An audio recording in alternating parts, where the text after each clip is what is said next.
Enhancing copolymer production through bioprocess strategies. Jefferson Goncalves Pinheiro Silva 1, Pedro Henrique Santos Oliveira 1, Edmar R. Oliveira Filho 1, Mateus Arjona de Macedo 1, Marilda Kiko Tossiro 1, José Gregorio Cabrera Gomez 1, Luisiana Ferreira da Silva 1.1 Department of Microbiology, Institute of Biomedical Sciences, University of São Paulo, Brazil. Author: Jefferson Goncalves Pinheiro Silva. Contact: Jeff_Gon at usp.br. Corresponding author: Luisiana Ferreira da Silva. Contact: Luckneef at usp.br. Fig-1. The primary objective of this research is to assess the production of P3HB-Co3HHX with varying 3HHX levels using the recombinant B sacchari strain.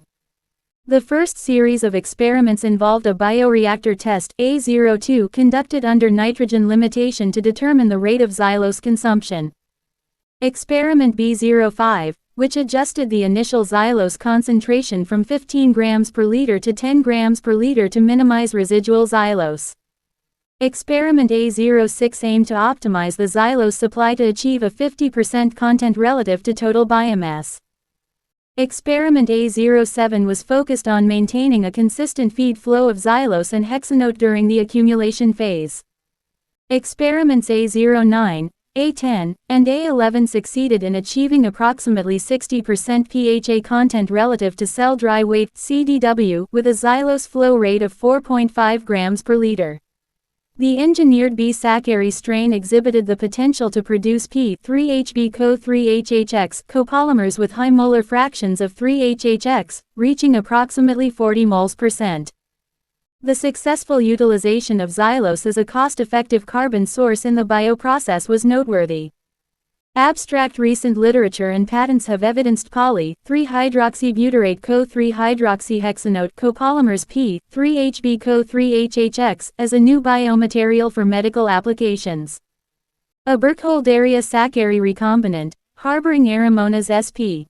genes phaPCJ was previously constructed with the objective of having a safe organism capable of producing high levels of the copolymer using as the main substrate xylose, a pentose released after hydrolysis of sugarcane bagasse, an agro-industrial byproduct of sugar and ethanol mills abundant in Brazil. This study evaluated the production of P3HB-Co3HHX from xylose and hexanoate in bioreactor by the recombinant B sacchari LFM 344 PBBr1-MCS2, phaPCJ-TSM81 to subsidize the production of this material with different levels of 3HHX. The parameters obtained were maximum specific growth rate µmaxX equals 0.18H-1, efficiency in converting xylose to 3HB monomers Y3HB XYL equals 0.40 grams, G-1 and hexanoate to 3HHX monomers Y3HHX hex equals 0.89 grams, G-1.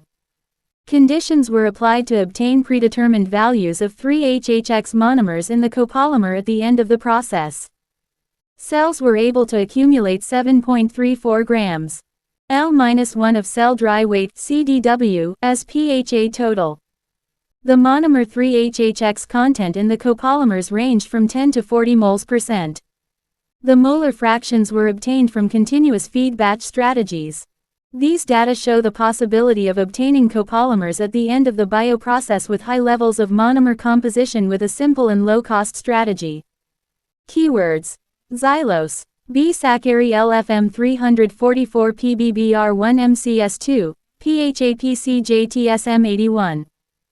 Polyhydroxyalkanoates, 3-hydroxyhexanoate. Bioprocess.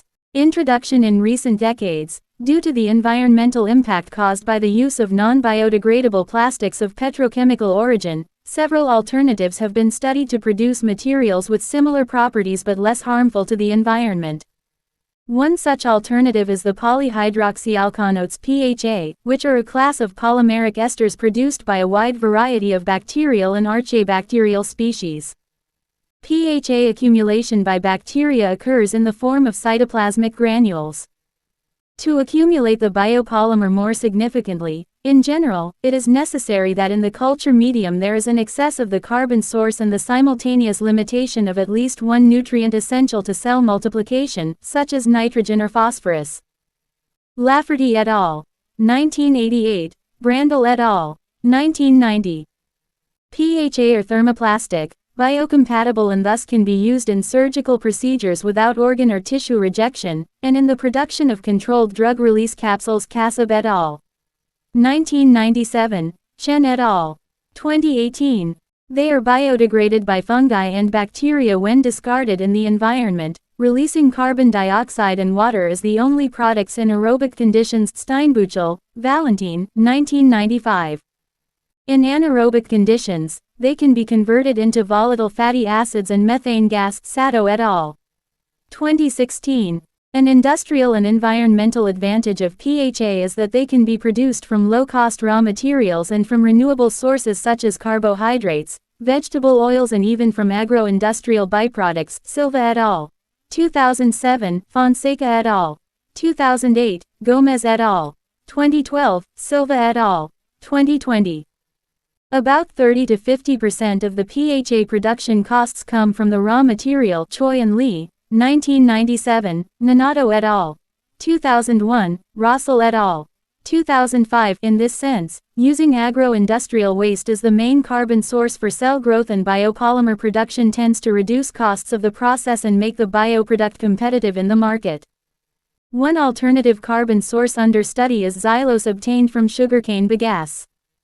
Sugarcane, S. officinarum and S. spontaneum are the major contributors to the genomes of modern varieties, as one of the main Brazilian agricultural products, with Brazil being number 1 sugarcane producer in the world. Chivagati Janoto A. et al., 2011.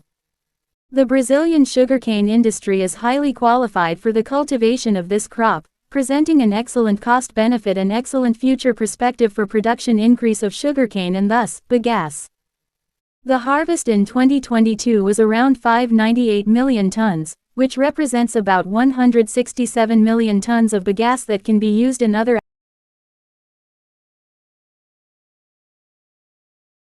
The harvest in 2022 was around 598 million tons.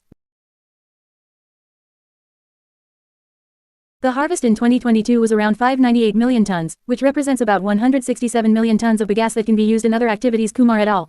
2020, part of which is used for burning to generate energy in sugar and ethanol plants. Silva et al. 2014, De Rajo et al. 2019. In Brazil, sugarcane cultivation is concentrated in the southeastern region, which is responsible for approximately 70% of the national sugarcane production. Northeastern Brazil, another traditional producing area, is responsible for 14% of sugarcane production, and Midwestern Brazil, where the crop is rapidly advancing, represents 13% of the national production. Knab 2009. Upon being submitted to an effective hydrolysis treatment, as described by Pava et al. 2009, this availability of bagasse would represent up to 490 times 10 5 tons of xylose that can be used to manufacture environmentally sustainable products with an attractive cost benefit to industry. Goldberg et al. 2008, Cardona et al. 2010, Sokol et al. 2010, Sebra et al. 2010, Diaz et al. 2012. Therefore, in Brazil, the production of PHA using xylose, within a biorefinery, such as sugar and ethanol plants, was proposed using agro-industrial waste, as it has the advantage of not competing with food production. Gomez et al. 2012, Silva et al. 2014, Dietrich et al. 2019, Silva et al. 2020. Several studies have been carried out to search the environment for bacteria with good PHA production potential. Martinez Gutierrez et al. 2018. The bacteria Burkholderia sacchari, synonym Paraburkholderia sacchari, LMG 19450T, isolated as LFM101 in Brazil from sugarcane crops. Fields. Gomez et al. 1996, Bramer et al. 2001 has shown promise for industrial use. Oliveira Filho et al. 2021 review. Resource technology. Cesario et al. Miranda de Souza Diaz et al. Dietrich et al. 2018 2019 and is the subject of patent. Silva, Gomez, 2013.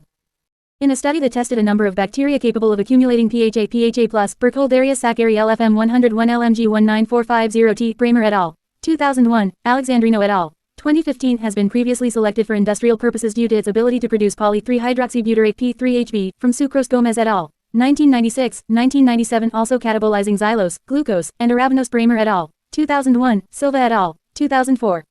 Recently, a study reported the kinetic parameters for the growth of the LMG 19450 strain on xylose, investigating the influence of nutrient limitations (NRP) on increasing the production of P3HB from xylose. These experiments represent a pathway towards developing an efficient bioprocess strategy for the production of this molecule. Oliveira Filho et al. 2020. Typical bioprocesses encompass a range of unit operations, where cells necessitate an almost ideal environment to thrive and synthesize the desired product. However, bioprocess control encounters distinctive challenges stemming from the nonlinearity, variability, and complexity of biotechnological processes. Rathores et al., 2021.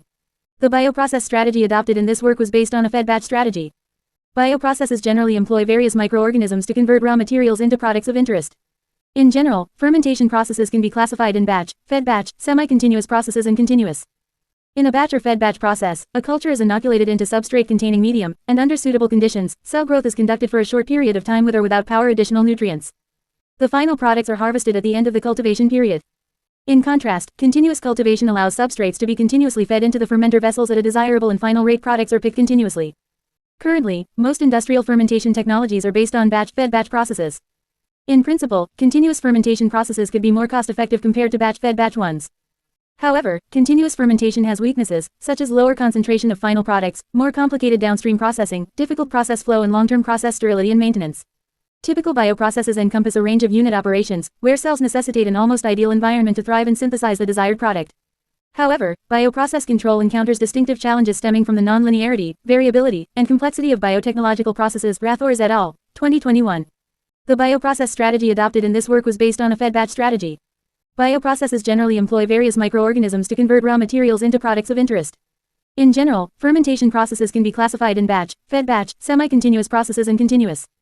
In a batch or fed batch process, a culture is inoculated into substrate-containing medium, and under suitable conditions, cell growth is conducted for a short period of time with or without power additional nutrients. The final products are harvested at the end of the cultivation period. In contrast, continuous cultivation allows substrates to be continuously fed into the fermenter vessels at a desirable and final rate. Products are picked continuously. Currently, most industrial fermentation technologies are based on batch-fed batch processes. In principle, continuous fermentation processes could be more cost-effective compared to batch-fed batch ones. However, continuous fermentation has weaknesses, such as lower concentration of final products, more complicated downstream processing, difficult process flow and long-term process sterility and maintenance. The production of copolymers combining short-chain length monomers pHa 3HASCl and medium-chain length monomers pHa 3HAMCl has been the subject of different studies in the past and still relevant in nowadays. Fukui et al. 1997, Cespedes et al. 2018, Oliveira Filho et al. 2019. Most of these presented the production of a single composition. Due to the great industrial interest, the development of a strategy to obtain precise amounts of monomers from a co-substrate is desired. To this end, we herein present a successful bioprocess strategy to obtain defined amounts of 3HHX from hexanoate. To produce copolymers P3HB-Co3HHX with defined molar fractions of 3HHX, the present work evaluated a recombinant sacchari strain containing genes from Aeromonas sp. for PHA biosynthesis, establishing a bioprocess that allows precise control over a wide range of the 3HHX molar fraction 10 moles%, 40 moles% in the total copolymer. Xylose was employed as the main substrate, while hexanoate served as a co-substrate. In addition to the objective of producing high fractions of 3HHX monomers, our research employed a low-cost substrate that is infrequently used as a carbon source due to its inability to be metabolized by strains commonly applied in the industry. Furthermore, B-sacchari exhibited the capability to produce diverse bioproducts beyond PHA, thereby indicating its potential application in biotechnology. Finally, the bioprocess approach utilized in this study is considered simple and easily applicable on an industrial scale. 2. Material and methods. 2.1 Microorganisms and culture media. Recombinant strain B-sacchari LFM 344 PBBR1 MCS2. phaPCJ TSM81 was used in this study as a platform for the production of P3HB-Co3HHX from xylose and hexanoate. Lysogeny broth LB-NaCl 5 grams per liter, tryptone 10 grams per liter, and yeast extract 5 grams per liter was used to reactivate the microorganism. Addition of agar for reactivation in solid medium and pre-inoculum. Inoculum cultures for fed batch and continuous fed batch experiments were grown on mineral medium, M1 with xylose as the sole carbon source, 6 grams per liter. MM1 composition, KH2PO40, 39 grams per liter NH4 2SO42, 9 grams per liter MgSO4.7 H2O sol, 20% 1 milliliter per liter CaCl 2.2 H2O. Flasks were incubated in a rotary shaker for 24 hours at 30 degrees Celsius and 150 revolutions per minute. Bioreactor cultivations were carried out. MM2 composition, KH2PO4. Xylose and hexanote were sterilized. The concentrations of xylose and hexanote mixtures supplied after night. 2.2 cultivations in bioreactor. 2.2.1 reactivation and pre-inoculum glycerol stocks were seated on LB plates, incubated at 30 degrees Celsius, 48 hours. Individual colonies were transferred to 250 milliliters Erlenmeyer flasks containing 50 milliliters of LB pre-inoculum. The pre-inoculum was kept on a rotary shaker for 24 hours at 30 degrees Celsius at 150 revolutions per minute. 2.2.2 inoculum. Subsequently, to prepare the inoculum, about 10% of the culture volume from pre-inoculum was transferred to an Erlenmeyer 1L containing M1 and xylose 6 grams per liter. The pre-inoculum was kept on a rotary shaker at 30 degrees Celsius, 150 revolutions per minute, for 24 hours. The last step consisted of centrifuging 7000 xg and washing the inoculum with saline solution NaCl 0.9% in order to eliminate possible interferences in the bioprocess such as micro and/or macronutrient residues. OD 600 was measured, adjusting the inoculum volume to reach an OD 600 equals 0.1 in the bioreactor tank. 2.2.3 Experimental bioreactor conditions. The experiments were divided into 3 phases, the first being to define the best xylose feed flow rate. In the second phase, this flow was adjusted and the proportions of hexanoate to be used were defined A07. In the last step, we sought to obtain, at the end of the process, copolymers with previously established molar fractions of 3HHX. The objective was to produce copolymers containing fractions of 40%, 20%, 15% and 10% of 3HHX. The 40 moles percent total copolymer was obtained by constantly feeding 4.4 ml per liter H-xylose 102 grams per liter and hexanoate 18.9 grams per liter. Copolymers with 20% 3HHX content, a constant feed rate of xylose 96.3 grams per liter 4.7 ml per liter H and hexanoate 9.4 grams per liter were used. For copolymers with 15 moles percent 3HHX content, a constant feed rate of xylose 97 grams per liter 4.6 ml per liter H was used and hexanoate 6.8 grams per liter. For copolymers with 10% 3HHX content, a constant feed rate 4.7 ml per liter H of xylose 96.2 grams per liter and hexanoate 4.2 grams per liter. 2.2.4 Continuous fed batch cultivation. Sets of continuous fed batch experiments were performed in bioreactors Applicon Biotechnology Inc. Delft, Netherlands and B. Braun Melsuggen using a working volume of 3L at 30 degrees Celsius for an average period of 70 hours 90 hours. The pH was set at 7.00 plus or minus 0.05 and controlled by automatic addition of NaOH 1M or H2SO4 1M. Dissolved oxygen was maintained above 70% of saturation by varying the agitation speed. Culture samples were harvested periodically to measure cell dry weight CDW, residual cell dry mass XR, xylose, hexanoate and nitrogen concentrations, PHA content and composition.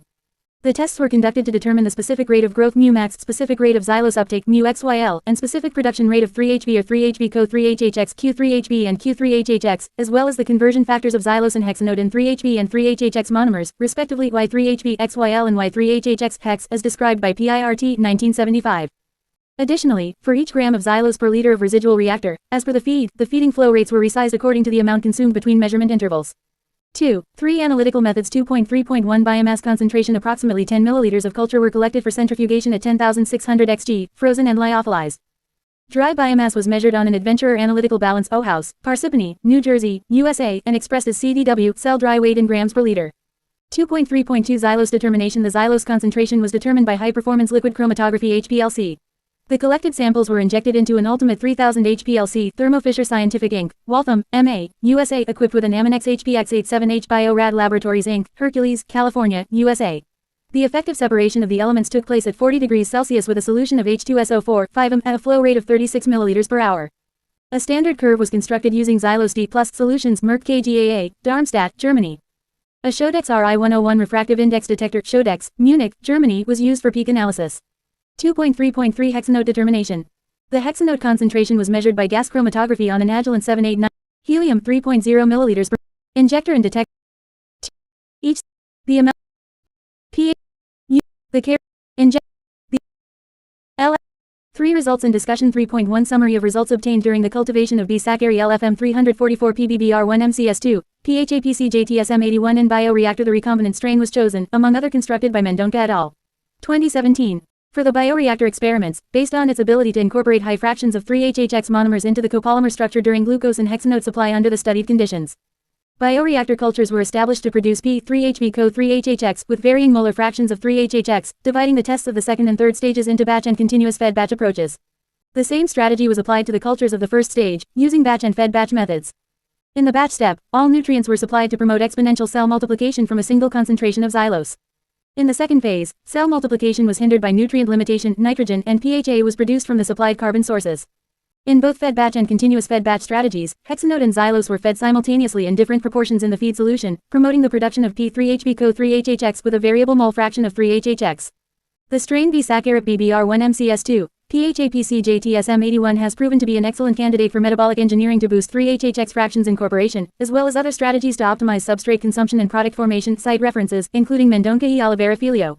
Mendonca et al. Have generated several recombinant strains and selected the mutant B. sacchari LFM 344 PBBR1 MCS2, phaPCJ-TSM81 for further testing, given its high capacity to accumulate copolymers with high fractions of 3HHX when hexanote was used as co-substrate.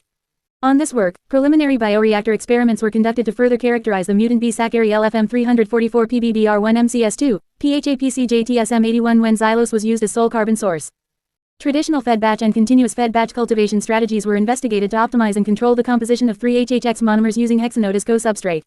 For both strategies, biomass was produced during the growth phase with nitrogen limitation. In the fed batch strategy, the feed solution containing xylose and hexanoate was supplied at different intervals whenever the xylose concentration was lower than 5 grams per liter. In continuous fed batch cultures, the feed solution was supplied constantly throughout the process. The maximum specific growth rate µmax in this period was 0.18 H-1. During the accumulation phase, 2 feeding pulses were performed. The same µmax value was obtained in a different study with WTB sacchari, although a higher µmax of 0.34 H1 was observed during the first 6 hours of cultivation in experiments conducted by Oliveira Filho et al.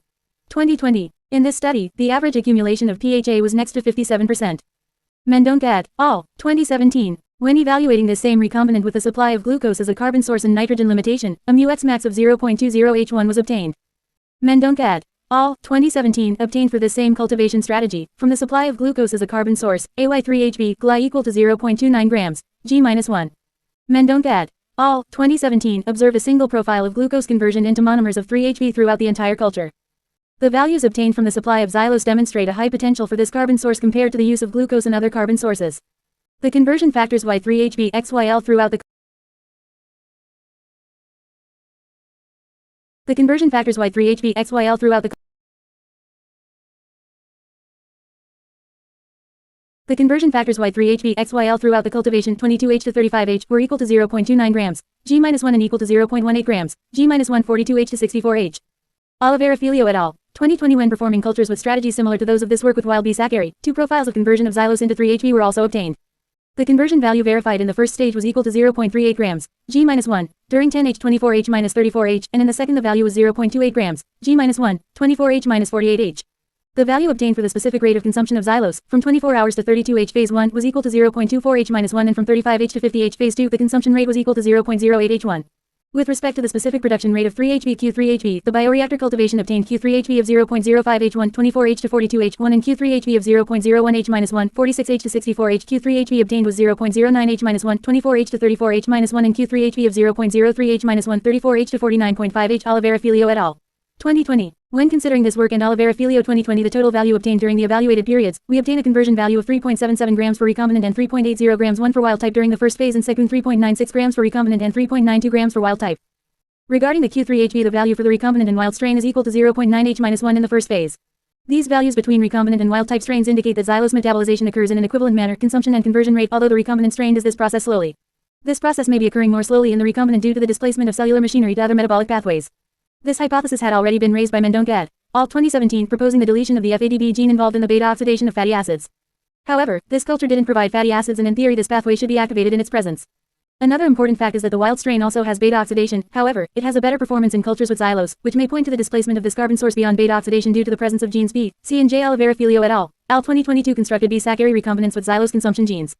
The XYLA, XYLB and TKTA genes were combined with the expression of the PHAC-PHA synthase gene from Aeromonas sp, aiming to increase both the growth rates in xylose and the molar fractions of 3-HHX in the produced PHA. The strain obtained from bee sacchari PBBR2, phaPCJ TSM81 plus TKTABs showed a relatively close performance to bee sacchari PBBR2, phaPCJ, both for xylose consumption and for copolymer production, as will be discussed later. The µmax obtained for the lineage built by Oliveira Filho et al. 2022 was 0.14 H-1 and the average QPHA of the experiments equal to 0.04 H-1. These values indicate that there was no improvement in µmax and the mean speed of conversion into copolymer equal to that reported in this study, with the best obtained equal to 0.05 H1. In theory, the lineage constructed by Oliveira Filho et al. 2022 showed an improvement in PHA production speed by 20%. However, more experiments are needed, since only one trial presented this value. The conclusion of Oliveira Filho et al. 2021 and Oliveira Filho et al. 2022 is similar to that presented in this study and in previous studies. It is not enough just to express genes, it is necessary to know the metabolic dynamics of the lineage that is receiving this genetic material, so that it is possible to understand the consequences of these genetic changes in metabolism. In the future, new studies may be proposed to verify where xylose is displaced in order to delete the genes involved in this displacement beyond FADB. This understanding can be obtained through the analysis of metabolic networks. Some barriers still need to be overcome, such as the time in which the lineage converts maximum xylose values into 3HB monomers. With this time restricted there is a range of only 13 hours of cultivation and after this period the conversion declines considerably, while that in medium supplied with glucose the maximum conversion value remains unchanged for more than 20H. Feeding rate was calculated from specific rate of xylose consumption during the stationary phase of cultivation QXYL. This phase is established for the calculation because it is this period that the microorganism directs the consumed carbon source for the synthesis of PHA and a small part for cellular maintenance. The continuous fed batch experiment approach was designed to maintain the feeding solution rate lower than the consumption rate. The calculation of the specific feed rate was performed as follows. Multiplied the QXYL by the residual cell concentration obtained gram per liter dividing the result by the concentration of the xylose solution that would be offered gram per liter. The result of this calculation for specific feed flow was 3.7 milliliters, L-1, H-1 considering the same xylose concentration adopted in this experiment. The feeding flow rate adopted was equal in second stage to 3.4 milliliters, L-1, H-1 considering the concentration of the prepared xylose solution material and methods. During the cultivation, the feeding flow was adjusted in 3 moments of the trial. These adjustments were always aimed at minimizing the amount of residual xylose. When starting the feeding phase, an amount of 0.006 GL1, min1 was supplied for about 20 hours, later this flow was changed to 0.004 GL1. Min1 for a period of just under 20 H and was again changed to a flow rate of 0.003 GL1. Min1 until the end of the experiment. The highest PHA accumulation value was 36% of CDW at the end of the experiment, a value much lower than that already observed in previous tests. The hypothesis proposed for such a low value of accumulation in relation to what has already been observed is the supply of xylose throughout the accumulation phase. For this reason, the new bioreactor test was carried out with the aim of adjusting the feed. In this test, the conditions for the growth phase were the same as those adopted previously P05. Due to the low amount of PHA previously observed, for this experiment, a xylose supply value of approximately 40%. This value was established in order to obtain about 50% of PHA in relation to the total biomass. In relation to the previous one was adopted, so the xylose feed was 0.00 Hg. L-1.min1. This feed flow rate was maintained for about 10 H of the accumulation phase, since it was already observed in previous experiments that it is at this stage that the microorganism converts xylose into biopolymer more efficiently. During this period, no residual xylose was observed. After these first 10 hours, the feed flow was adjusted to half the value previously adopted and this value continued to fall until it stabilized in a range around 0.002 grams. L-1. The PHA accumulation value obtained was equal to 43% at 70 H of the experiment. After 70 hours of the test, a sharp drop in the percentage amount of PHA is observed. The PHA value obtained was higher than the B05 assay, however, still below 50% already observed in the first stage of the experiments. These results demonstrate that after 70 H of cultivation there is no relevance in the amount of PHA obtained and that keeping the assay longer does not bring any benefit to the bioprocess. Given this evidence, it is possible to conclude that it is not possible to maintain a single feed flow without xylose residue. Additionally, it is also possible to observe that flow changes throughout the process do not translate into a greater amount of accumulated PHA. Therefore, there were two choices, accumulating more PHA with residual xylose or accumulating less PHA without residual xylose. In this study, we chose the largest accumulation of PHA and for that reason, we started to adopt a flow that would provide this greater accumulation with less residue. Thus, for the subsequent study, the feed rate adopted was about 10% lower, 0.007 grams. L1 per minute since the objective is to accumulate the greatest amount of PHA with less xylose residue, and this was maintained until the end. For the last experiment of step 2 A07, xylose and hexanoate were provided. In this last stage of the second block of experiments, a single feed flow was adopted during the accumulation phase throughout the entire test. From the preliminary tests B05 and A06, it was possible to conclude that there was no way to maintain the xylose supply at a constant feed rate without harming the PHA accumulation, since this factor depends on the consumption rate of this substrate, which in the evaluated conditions are not constant. Thus, a feed flow was sought that provided as much xylose as possible with the least amount of residue in the culture medium. The first of the goals was the minimum of xylose residue throughout the cultivation. As can be seen in figure 5, xylose begins to accumulate in the culture medium after a period of approximately 12 hours of feeding, with the accumulated value of residue at the end of the experiment being less than 10 grams. L-1. In addition to obtaining a minimum value of xylose residue throughout cultivation, it was also possible to achieve values of accumulation of PHA in relation to the total biomass greater than 50% of CDW.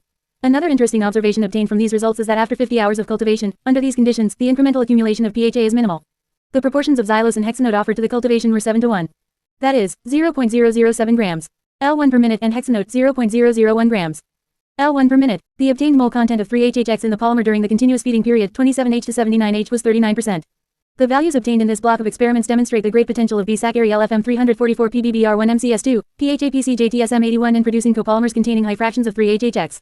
The results pointed out by Licio et al. 2009 demonstrated that Burkholderia sacchari wild type, with a supply of octanoic acid, was able to accumulate only 0.36 moles % of 3HHX. Valova et al. 2014 obtained about 25 moles % of 3HHX in Cupriavitis eutrophus B10646 by providing xylose and sodium hexanoate in shake flask and bioreactor tests. The results obtained by Valova et al. 2014 were one of the most promising for the studied strain, having been reported an accumulation of about 60 to 75% of polymer in relation to the total biomass. Murugan et al. 2016 when studying the recombinant Cupriavitis necatori 2058 PCB 113 in shaken flasks, with a supply of crude palm kernel oil and wood trunk sap, obtained a total amount of polymer in relation to total biomass equal to 73% and mole % fractions of 3HHX in the 44% range. Mendonca et al. 2017 when providing glucose and hexanoic acid as carbon sources in tests in bioreactors with the same lineage, obtained a maximum value of the mole % fraction of 3HHX equal to 20% of the total copolymer. Thus, the results obtained in this trial demonstrate the high degree of competitiveness of B-sacchari LFM 344 PBBR1 MCS2, phaPCJ TSM81 in relation to other strains studied and the great potential of using xylose as a primary carbon source. From the data obtained, the feed rate adopted in this test was validated for the following tests as it provided the minimum xylose residue and the maximum accumulation of PHA to the cultivation. In addition, the results obtained from this experiment allowed to project proportional supply values of xylose and hexanoate for the copolymer with different molar fractions. 3.5.1 P 3HP Co 3HHX composition with different proportions of 3HHX under a single continuous flow rate copolymers with different proportions of 3HHX were obtained by modification of the co-substrates concentration offered. From the results obtained, it was possible to establish a correlation between the concentration of hexanote supplied and 3HHX content accumulated by the recombinant strain. In order to obtain minimum residual xylose accumulation combined with maximum pHA production, we adopted a single flow rate of xylose and hexanoate feeding solution, according to the results presented in section 3.4.3. In this work we adopted continuous fed batch cultivations due to the advantages offered by this strategy. Cultivations by this method using sacchari have already been carried out, however, this is the first study to present this strategy to obtain copolymers from xylose. Success in this type of strategy was demonstrated by Mosaico and Ciacilska Año when cultivating Pseudomonas sp. G101 with canola oil as a carbon source. The fed batch and continuous fed batch strategies were compared. The result obtained was 44% of pHA in relation to the total biomass through continuous fed batch cultivation compared to 25% in fed batch cultivation. In fed batch cultivation, micro and macronutrients are added initially, with no addition during the cultivation process, so that the initial concentration is restricted to sub-inhibitory levels. While fed batch cultivations are useful in certain bioprocess strategies or for studying physiology, they are not ideal for high-throughput pHA cultivation processes. In this strategy, the carbon source is offered at specific times of cultivation. Additionally, the fed batch strategy can result in carbon limitation, which leads to a reduction in oxygen demand, resulting in a drop in CO2 production and, consequently, in pHA. In this type of cultivation an increase in pH may also occur, resulting in significant impacts for the bioprocess.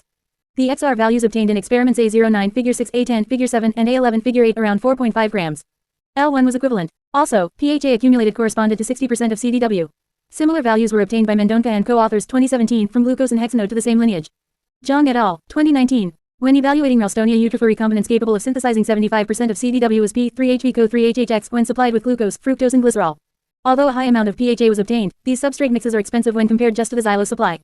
Badia et al. 2019. Evaluated P3HVCO3HHX production by Ralstonia eutropha Re 2133 PCB81 from different volatile fatty acids, namely acetate, butyrate, lactate and propionate, obtaining up to 56% of CDW as this copolymer, a lower amount when compared to the results herein obtained from xylose. In a previous report, recombinant R eutropha Re 2058 PCB113 expressing Rhodococcus etheroborans PHAC and Pseudomonas aeruginosa J genes could produce up to 44 moles % of 3HHX when supplied with crude palm oil. Murugan et al. 2016. Similar values were obtained in this work in experiment A07. Y3HVXYL observed in cultivation A09, between periods 27.5H to 51.5H phase 1 was equal to 0.38 GG1 and between periods 55.5H to 71.5H phase 2 equal to 0.25 grams, G-1. In the A10 culture, Y3HVXYL observed were 0.33 GG1, between 39.5H to 55.5H phase 1 and Y3HVXYL equal to 0.12 grams per gram between periods 59.5H to 71.5H phase 2. For the A11 crop, the observed Y3HVXYL was 0.36 grams, G-1 in the first phase 28.5H to 56.5H and in the second phase 60H to 69H equal to 0.36 grams, G-1. Regarding Y3HHX hex, a single consumption phase was observed in crops A09, A10 and A11, that is, the constant consumption rate of this carbon source throughout the period of continuous feeding. Y3HHX hex values were 0.75 grams, G-1, 0.89 grams, G-1 and 0.79 grams, G-1, respectively. These values are higher when compared to those obtained in a previous study supplying glucose as the main carbon source in different concentrations of hexanoate feed solution 11 gram per liter, 22 grams per liter, 33 grams per liter and 45 grams per liter obtained AY3HHX hex during the continuous feeding equal to 0.49 GG1, 0.36 grams, G-1, 0.41 grams, G-1, 0.50 grams, G-1, respectively. Mendonca et al. 2017. The pHA volumetric productivities were around 0.10 grams LH. Comparing to the literature, yields reported using high cell density cultures of R eutropha, Alcalogen elatus, Methylobacterium organophyllum or recombinant E. coli reached volumetric productivities between 1.9–2.5 grams per liter H. Considering a hypothetical scenario where the bioprocess starts with 0.1 grams per liter of residual biomass growing exponentially at a specific growth rate of 0.22 H-1, a residual biomass of 30.5 grams per liter would be reached after 26 H of cultivation. This value represents 20% more than the current growth rate. If, in the second stage, P3HVCO3HHX is accumulated at a specific production rate of 0.14-1 H-1, after another 19 H of cultivation accumulation phase, a total biomass of 111.6 grams L-1, containing about 72.7% pHA and corresponding to a volumetric productivity of 1.8 grams L-1 H-1. Currently, the qPHA value is about 3.5 times lower and its improvement represents major challenges for future work. Data from the set of bioreactor experiments allowed to draw an equation that correlates the ratio of hexanoate xylose supplied mol.mol-1 in the feeding solution and the 3HHX content in the copolymer produced by B-sacchari PBBr2-phaPCJ-TSM81. Using this equation, it is possible to calculate the composition of the feeding solution to be supplied to biosynthesized tailored polymers. The strategy developed to supply different amounts of hexanoate co-substrate in order to obtain different mole fractions of 3HHX resulted in different copolymer compositions as expected. Copolymers containing 9 moles %, 14 mole %, and 17 moles % of 3HHX, as evidenced by gas chromatography results were successfully obtained. Figure 6-8 shows the evolution over the cultivation of mole accumulation % of 3HHX in relation to the total polymer. Considering these results, the supply of xylose, a low-cost carbon source in the application of the recombinant B-sacchari opens exciting perspectives for the development of an economically feasible bioprocess. The values obtained in assays A07, A09, A10 and A11 again indicate the high potential of the B-sacchari LFM 344 PBBr1 MCS2, phaPCJ ATSM81 to produce copolymers of great economic interest, being productivity still a great challenge to better bioprocess.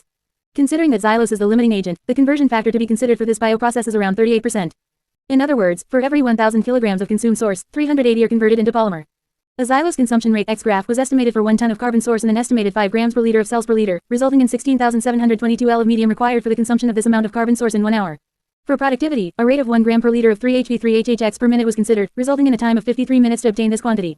Applying an equivalence rule to these values, we have 380 kilograms of xylose being consumed in 1 hour and 5,223 L of cells at 5 grams per liter, resulting in a total of 203.3 kilograms of 3HB3HHX.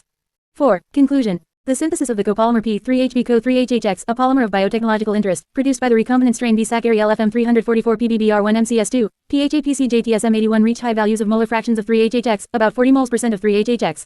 The results obtained demonstrate that there is still room for improvement in the specific maximum growth rate, xylose consumption rate, and its conversion into 3HB, in the synthesis of P3HBCO3HHX by B sacchari recombinants.